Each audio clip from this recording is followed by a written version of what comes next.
अगली बार जब किसी नए हाईवे का इनॉग्रेशन हो तब ये मत पूछना कि कितने दिन में बना है, ये पूछना कि कितने दिन चलेगा। एक प्रोजेक्ट इसे पहाड़ को काट करके टनल बनाया गया था यातायात साधन को आसान बनाने के लिए, लेकिन जहाँ दरार गहरी होती है वहाँ की सड़क को ऐसे काटा जाता है, बीच में सरिया डाला जाता है और समझ लीजिए कि सर्जरी की जाती है वहाँ, जिसमें करीब 100 मीटर तक सड़क का डामर उखड़ा दिखाया गया। ये चोरी नहीं है, ये सिर्फ एक सवाल है। मतलब सोचिए, अपनी ही सड़क को अभी जो बना के गए हैं उसको लोग लूट ले जा रहे हैं। ये जो वीडियो आप देख रहे हैं ये कोई प्रोटेस्ट नहीं है, ना ही ये कोई डिमोलिशन ड्राइव। ये गांव के लोग हैं जो अपनी ही सड़क को लूट रहे हैं। सवाल ये नहीं है कि ये ऐसा क्यों कर रहे हैं, सवाल ये है कि इन्हें मजबूर कौन किया है। शुरुआत करते हैं जहानाबाद के मखदुमपुर ब्लॉक से।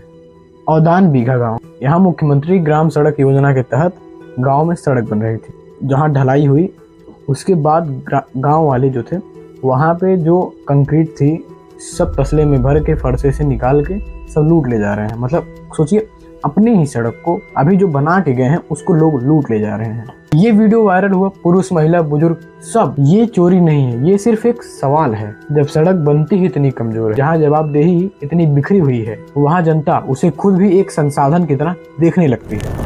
अब चलते हैं बिहार के ही एक हिस्से में, आरा बक्सर 4 लेन हाईवे। 92 किलोमीटर के इस हाईवे में करीब 7 किलोमीटर तक हाईवे में दरार आ गई। मरम्मत का तरीका देखिए, छोटी दरारें में सिर्फ सीलिंग होती है, लेकिन जहाँ दरार गहरी होती है वहाँ की सड़क को ऐसे काटा जाता है, बीच में सरिया डाला जाता है और समझ लीजिए कि सर्जरी की जाती है वहाँ। NHAI के कॉन्ट्रैक्टर कंपनी के प्रोजेक्ट मैनेजर का कहना है कि ये एक सामान्य तकनीकी प्रक्रिया है, IRC मानकों के मुताबिक ही हो रहा है। लेकिन सवाल एक ही है कि इनॉग्रेशन के कुछ ही महीनों बाद इन कंक्रीट की सड़कों को ऐसी सर्जरी की जरूरत क्यों पड़ती है। 29 अप्रैल 2026 को PM नरेंद्र मोदी ने हरदोई से 594 किलोमीटर लंबा गंगा एक्सप्रेसवे का इनॉग्रेशन किया। सिर्फ एक महीने बाद 29 मई को एक वीडियो वायरल हुआ जिसमें करीब 100 मीटर तक सड़क का डामर उखड़ा दिखाया गया। और फिर इसी हफ्ते सीजन की पहली बारिश में उन्नाव के सोनी के इलाके में कानपुर लखनऊ को एक्सप्रेसवे हाईवे से जोड़ने वाली सड़क का करीब 7 मीटर हिस्सा फिर धंस गया, मिट्टी बह गई, संकेत बोर्ड टूट गए और नालियां टूट गईं। और जब मीडिया मौके पर पहुंची तो कार्यदायी संस्था ने फोटो लेने से मना कहा कि एक्सप्रेसवे में फोटो लेना मना है। 40,000 करोड़ की लागत से बना एक्सप्रेसवे एक ही जगह 2 बार टूटी और जब सवाल पूछा गया तो कहा गया कैमरा बंद। हम कृष्णा तिवारी हैं, ANI मीडिया से। हम मीडिया से हैं, शुक्ला। किसने मना किया है? मैं मना कर रहा हूँ ना। कौन से? कोई आदेश दिखा दीजिए, हम लोग को मना, मीडिया नहीं आएगी तो हमें तो आने का था। अरे हमें कोई आदेश की आवश्यकता नहीं पड़ती कहीं जाने के लिए। ये किसी का बेडरूम नहीं है। हाँ, किसी का बेडरूम नहीं, ना किसी का ऑफिस है। ऊपर नहीं घूम रहा है, बता दे रहा हूं। तो यहाँ में कौन परमिशन देगा हमको? सारे खबर देखने आएंगे नहीं है। टूट गया था, कल टूटा था। उधर देखो ना, चाहे जहाँ टूटेगा वहाँ जाएंगे हम। अरे हमको देखने आएंगे ना, टूटा कि नहीं टूटा। तो हमारा ये काम है देखना। कैसे नहीं देखेंगे हम लोग? मतलब जो लापरवाही 2-4-10 मर जाएंगे तभी आएंगे। नहीं, कोई घटना हो जाएगी तभी आएंगे क्या? अरे हमको जितनी मालूम उतनी पर्याप्त हमारे लिए। तो हमें इंजीनियर थोड़ी नहीं बनना कि हमको ये बनाना आगे मसाला में। तो हमें क्या करना ज्यादा सीख के?